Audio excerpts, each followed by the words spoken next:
It's my pleasure to welcome you here to the Clark Howard Show. Our mission is to serve you with advice and information that empowers you so you make better financial decisions in your life. I need to address changes going on in the housing market, and I'm going to do that straight ahead. Things have definitely shifted in much of the country, except parts of the Midwest and parts of New England. But everywhere else, big shift going on. And also, I'm going to talk about the other big purchase we make in our lives. What you need to know, keep in mind when you're buying a car. And my advice may surprise you. But right now, I want to talk about the frozen housing market. The housing market is in such an odd place right now because here we are short somewhere, best estimates, they're really guesstimates by economists, that we're short 4 to 5 million housing units in the U.S.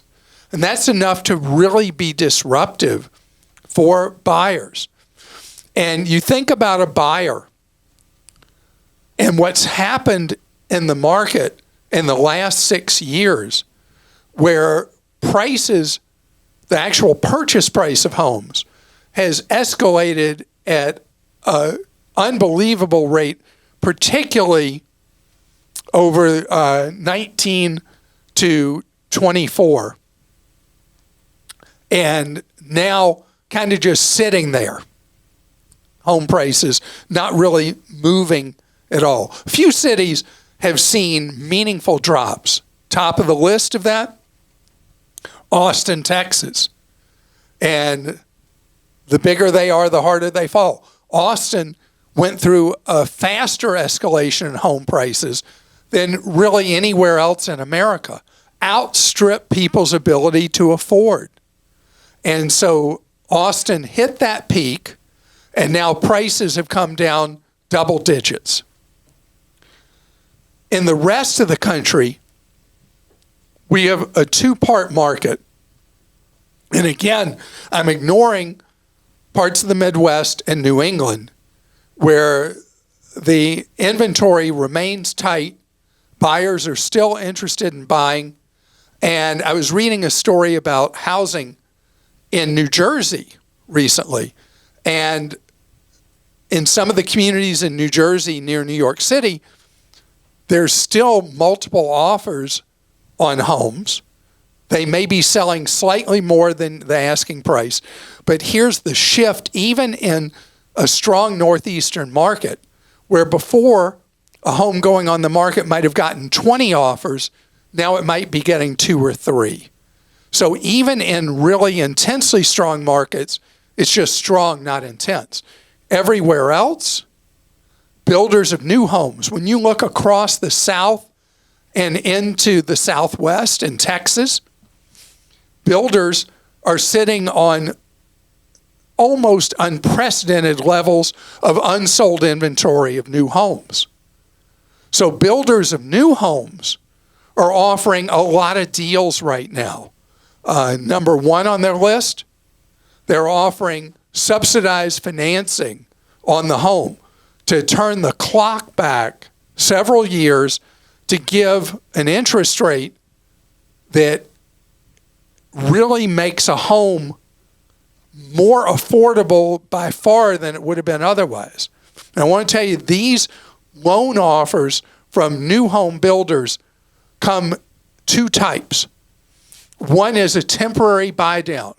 That's a gimmick where the builder puts a little bit of money in with a loan provider and you get a cheap loan for typically 3 years. And I call that a gimmick.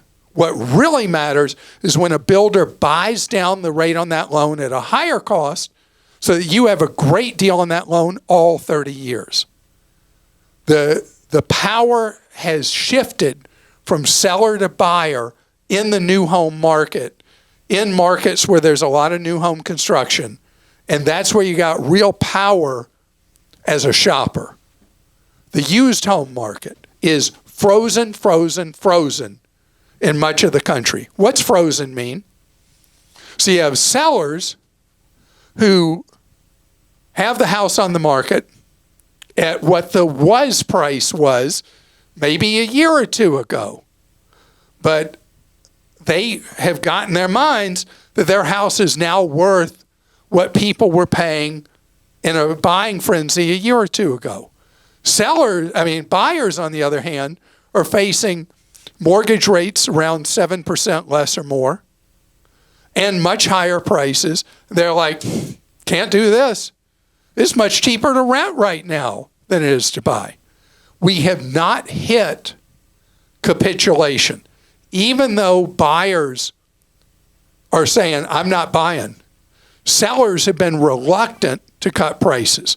And there have been a higher percent of price cuts than we've seen in years, but we're still at the frozen point, which is price capitulation.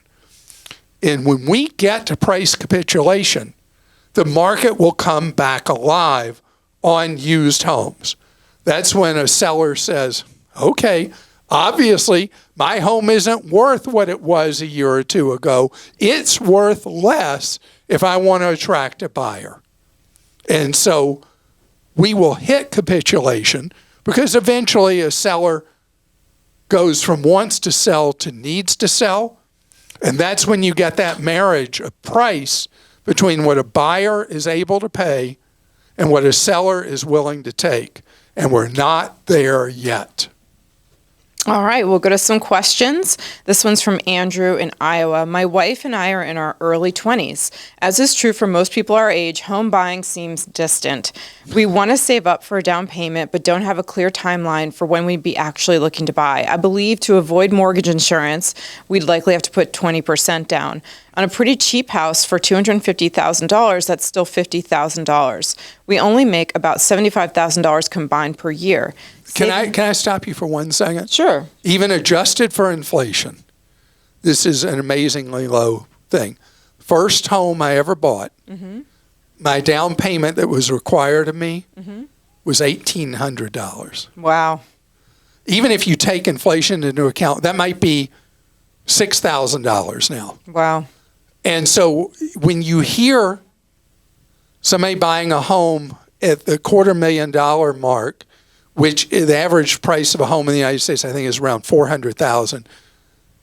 In order to avoid PMI, the conventional way, you're looking at having to come up with $50,000. I mean, this is crazy. All right. And he says, we only make about $75,000 combined per year. Saving up for this within a high-yield savings account would take us a decade, give or take a few years, based on our contribution rate. Saving up for this by investing in the stock market would expedite that a lot, but it may delay our plans even more if the market turns down at the wrong time. Another option I've considered is that Roth IRA contributions could be withdrawn without penalty. We've been diligent with our retirement savings, so this is a real potential source of funds. Would it be foolish to dip into that to help us a little to afford a valuable asset earlier in life? What's the best approach for lower middle class young people to work towards a down payment? So, Andrew, I love how you've thought through this whole question. And I want to deal with it in little chunks. Roth is highest priority. You throw money into that Roth. You build up money tax-free. Later, depending on your current circumstances at the time that it makes sense for you to buy a home, then we can have another discussion about whether you should withdraw some money from that Roth contributions, tax and penalty free, for down payment, or if you're better off doing something else, doing a smaller down payment. In the worst case, you take on PMI private mortgage insurance. But in many cases, there are flexible products like 80-10-10s, where you take out a first mortgage for 80% of the amount of money you're borrowing, second mortgage for 10%, and then you put 10% down. There are also 80-15-5s, where you do the same kind of thing, and you have to do 5% down. There are things you'll be able to do when the time comes.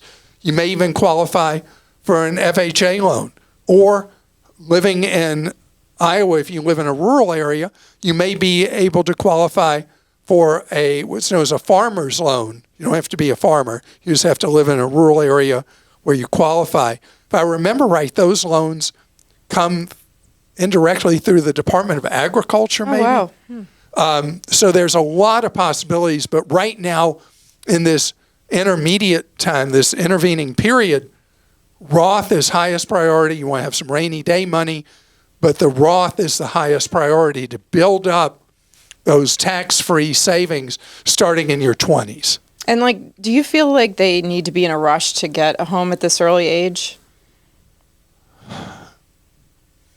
I mean, it's nice if you can buy a home in your nice. 20s. How old were you when you bought your first home? 28. Okay.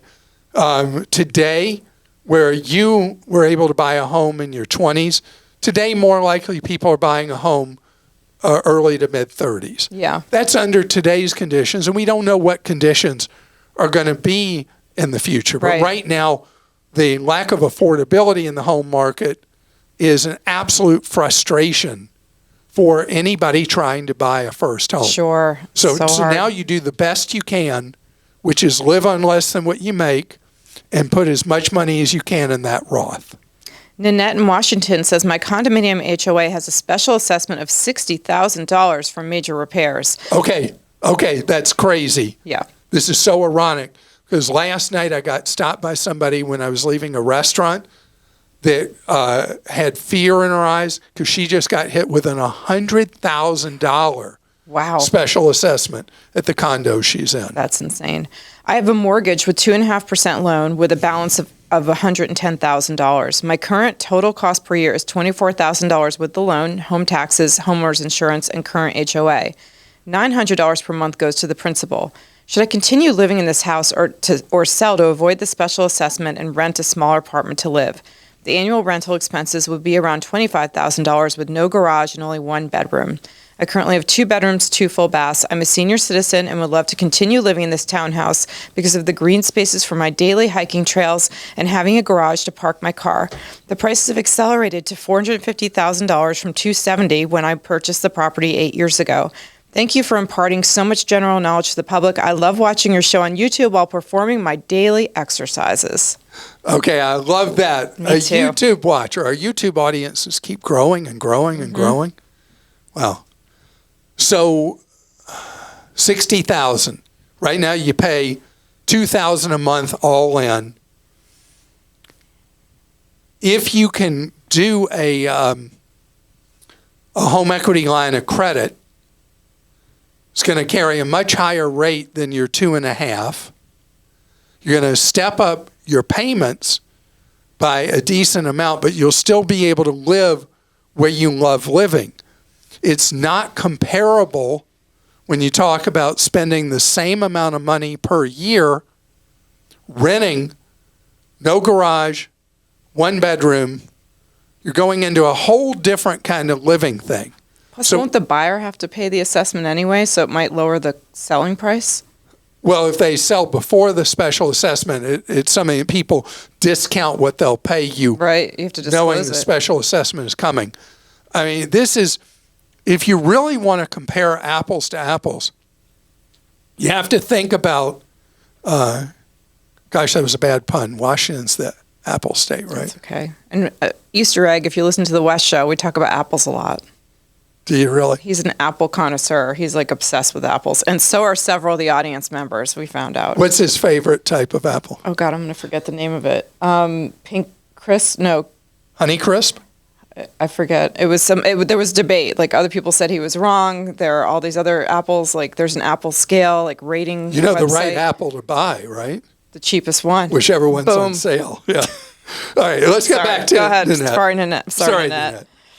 So when you start comparing relative value, I want you to look at places you can rent that are equivalent to what you have right now, that have the space you have, that have the garage you have, and look at what that would cost per year, because then you're comparing an equivalent.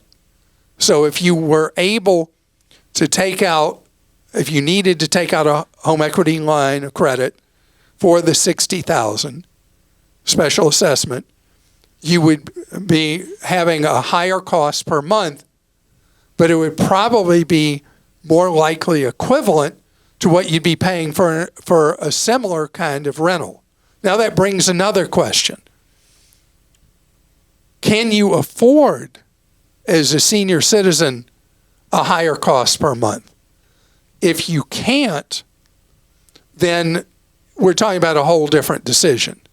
If you think you can get, $450,000 net of commissions, net of whatever you have to discount because of a special assessment coming, let's say you net 400,000 and you owe 110. You're going to clear almost $300,000, which gives you the opportunity to have a lot more breathing room in your life. There is no automatic right answer here because the special assessments keep rolling in on condos. And this has been something that started in Florida after that condominium collapse several years ago and now has spread around the country with associations being required to do scheduled ongoing maintenance and repairs. So I'd love to hear back from you what you decide, but you've got to think through, do you want to give up the lifestyle you have, or if you keep the lifestyle you have, can you afford what would be that higher monthly payment? Jeffrey in Georgia says, I'm building a new home. The construction loan allows a series of draws to be spent on various stages of construction. I'm wondering what the safest way to pay for a draw would be. Would a cashier's check be safer than a personal check? My understanding is that the draw has to be authorized ahead of time, and I'm thinking maybe a regular check would be safe enough. Regular check's fine. The cashier's check would be a requirement if the builder required that. If the contract's silent on it, you just hand them a check. Don't mail a check. You hand them a check at each draw. Gosh, I keep hearing more and more nightmare stories from people who mail checks. Don't mail checks anymore. Don't do it. The hassles that occur, crazy. But in this case, handing a check to a contractor, absolutely just fine.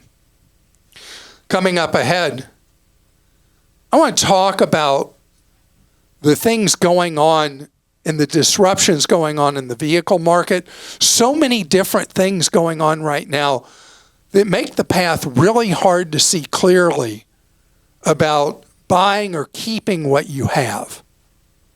The car market is truly in turmoil right now.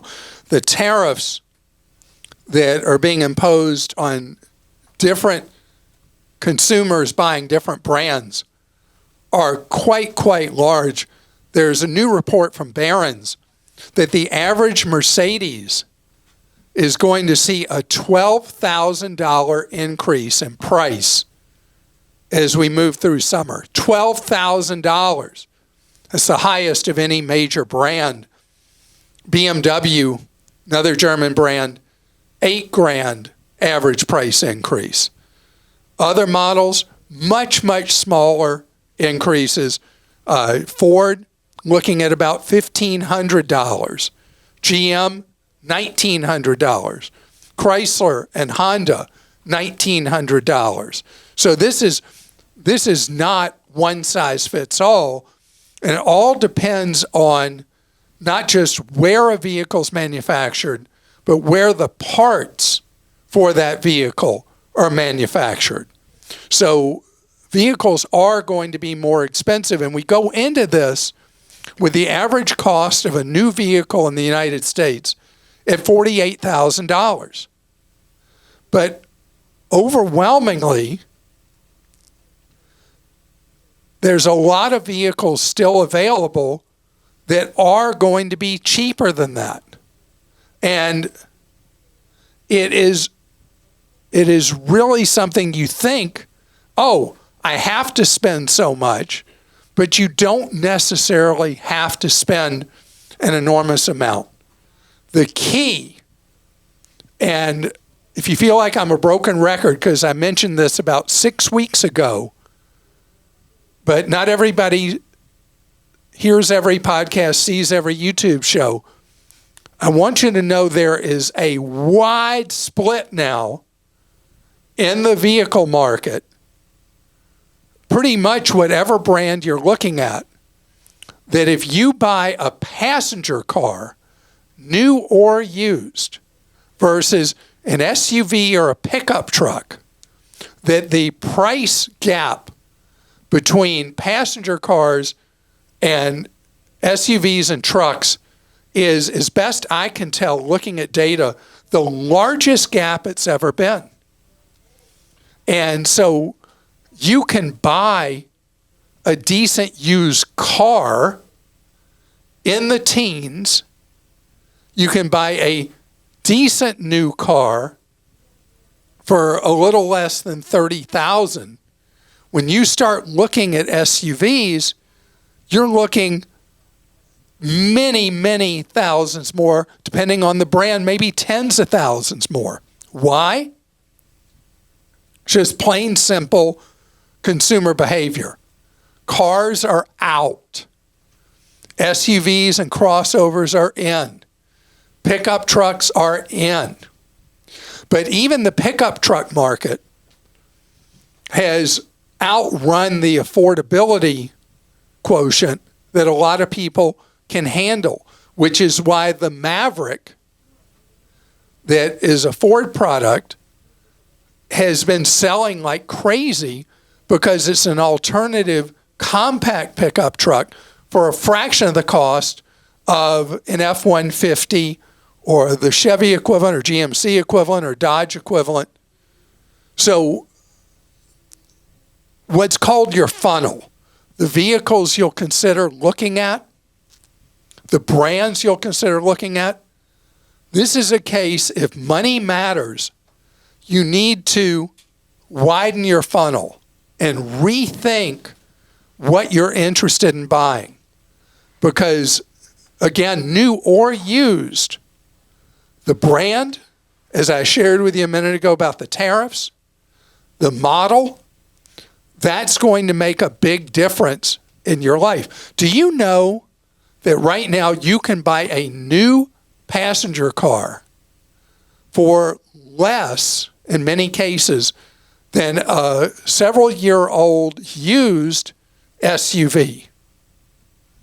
It's your choice.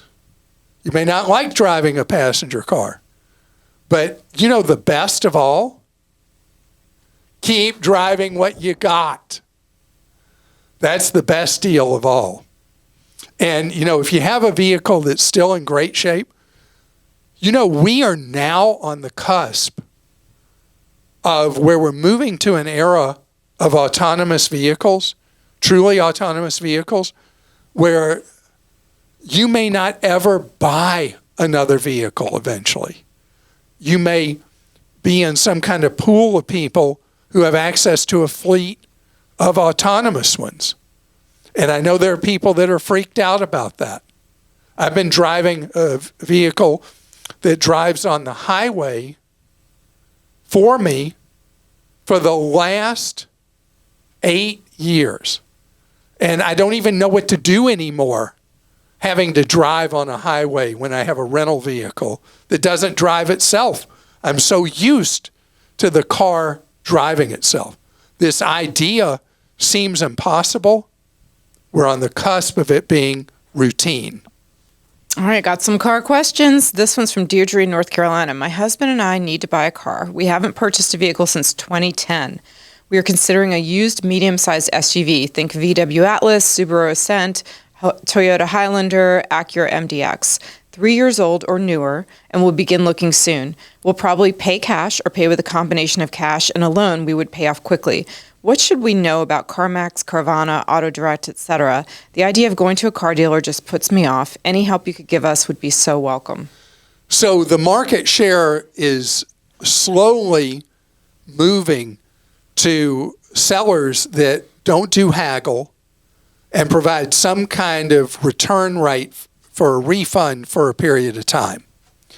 And the overall used vehicle market still is done the traditional way what's called the grind, where they're doing all the haggle with you and saying they got to go talk to their manager and all that junk. And then the second you sign the papers, you own the vehicle.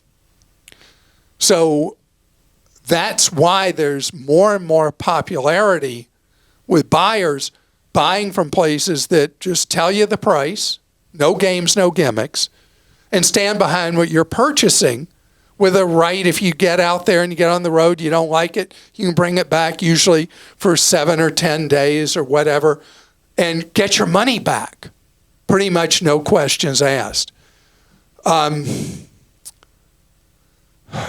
thing that's complicated right now is with the inventory levels being what they are and people who push their purchases forward, there's an advantage to waiting to buy a new for you used car or a new car looking in the fall rather than now, because there's been so much panic buying by people trying to avoid the tariffs I was just talking about, that it has created a situation where there's been, at a lot of brands, kind of like a fever pitch to buy.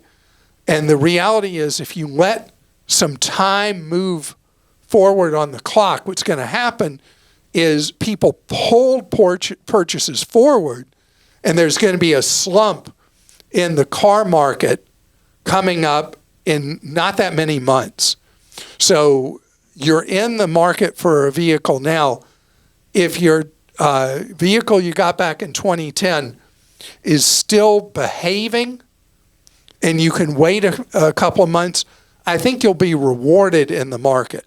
When you're looking at something that's less than 3 years old, take time to compare the cost of a new version of whatever model versus a used. Historically, think about over the years. I always said the opposite, right? Mm-hmm. But right now, distortions in the marketplace, when you're looking at one that's nearly new, you may find that the new will be an overall better purchase, better deal. And Jordan in Oklahoma says, I just wrecked my car after hydroplaning and losing control in heavy rain. I'm fine. So sorry. But well, that's the important thing. So I need to buy a car. I want to buy a used car that's a bit sporty, like a current generation Mazda Miata, Toyota GR86, Subaru BRZ, etc. Looks like I get one for about $20,000 to $25,000, but I just started a new job, making plenty of money to afford it, and I don't know if it's a good idea to buy such a nice car when I don't have much in savings at the moment. My question is, should I buy a cheaper car now and plan to sell later, or go ahead and buy a car I will be satisfied with long term? So, Jordan, one thing I want you to check with your insurer and see what it costs to insure any of the models you're interested in. You ever been in a BRZ? I don't know what that is. Oh, well, they're fun. I know you used to have a Mazda Miata. I did. I had 2 different Miatas. Loved the Miata. The BRZ is great. The GR86, I don't know what that is, Toyota. And they are fun cars that are considered to be affordable in the category they're in. So you say you make plenty of money to afford it, but you don't know if it's a good idea. Here's how I would decide that. If you were saving a substantial amount of money automatically every month in a 401k if you're offered one by your employer, or a Roth IRA, and you can still afford the vehicle, then you can consider buying one. And because the alternative is you had the wreck, your insurer may not like you very much, the cost of insurance may be really significant, and it may make more sense, maybe, that you do buy a much cheaper vehicle and bide your time till the accident falls off your insurance, and you're then maybe in a financial position where it's even better as a time for you to buy a Miata or the Subaru or whatever that Toyota is. But I would make sure you're insurable at a price you're okay with, that you're saving money every month, and that you still, after those 2 things, can afford the vehicle. Susan in Georgia wrote him with this. My soon-to-be future son-in-law and father of our grandbaby got involved in a bad consumer finance deal on a motorcycle. They wanted to get married over Memorial Day, but I told her she needs to wait and get his finances resolved. He bought a motorcycle from a dealer that has a BBB score of F. He was not given any loan docs at closing, and now 4 months later, they found out that he's paying 21% interest on the loan. Oh, boy. He sent me everything they gave him the day he bought it, and there are no loan documents at all. Say what? It's financed through this company I gave you the name of, which Never is not heard of them. Which is not considered a predatory lender, but has many of the same characteristics. He also owes a tool company for some tools he needed for a prior job. My advice was to file bankruptcy before they get married, but he is saying he will still owe on both items. He is 25 years old, has a job that pays $20 an hour with no benefits. I don't believe he has any credit card debt. He is on a lease with our daughter, HELP, in all caps. What kind of lease? I assume like a home or apartment lease, not car lease. Like they're living together. They have a baby. I know. It's a tough one. Okay. I don't get a lot of headaches. I just felt one come on right away. Susan, I know this is really, really hard for you as a mom, grandmom. I'm making an assumption from the way this is worded that you don't think that your potential future son-in-law is mature enough to be getting married to your daughter. And from a financial standpoint, obviously he's not showing real maturity. There's a pretty good shot with the cost of this cycle, the loan rate and the rest, and the money he makes, that the vehicle may be repossessed. This is bad, ugly, because he's not making enough money to afford raising a baby, being part of providing a household, and handling the debts that they've got. I know we're moving into a school of hard knocks here. I don't know from what you wrote if the motorcycle is his source of transportation or if it's just a fun additional toy in his life. Obviously, he's done everything wrong with this purchase. And I know you're like, what's going to happen to my daughter being married to him with her then feeling responsible for the debts? This is really, really hard. What I want him to do, this would be like a reverse dowry. I want him to go to meet with a credit counselor. And the biggest thing they'll do for him is they'll get him thinking straight about obligations, cost of living, the expenses he's got versus his debts. In other words, having a realistic budget to live his life by, so that hopefully he'll start making wiser choices with money. I don't know if he'll do it. You can't make an adult do this, but I think he needs to go to nfcc.org, National Foundation for Credit Counseling, where he can find a legitimate credit counselor to talk all this through, but more important, talk about how he's handling money in his life and get recommendations from them how to handle how he's handling money and how he would handle this loan. I don't have a magic wand because it's going to require him to take proper financial responsibility in his life. You want him to be a good dad to your grandchild, and part of that is being financially sound. So I'd love to hear back from you later if he will do this, if he does it, and what results from it. You know, what do I say at the end of most podcasts and YouTube shows? I say, what we're about is you learning ways to save more, spend less, and avoid getting ripped off.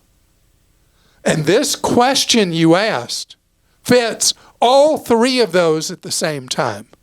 It's a process to get to where you live on less than what you make, that you make smart financial decisions. And so that's what we're devoted to here, with not just the podcast and YouTube show, but our websites, our newsletters. Everything we're about is about giving you information that you can act on to take more control in your own life. And I know it's hard as a would-be mother-in-law, but as best you can, be patient with this guy. And in this case, I'm asking you to give advice he did not seek. But I think it's where he needs to go and what he needs to do. And I hope you have a great rest of your day. And I look forward to being with you on Wednesday.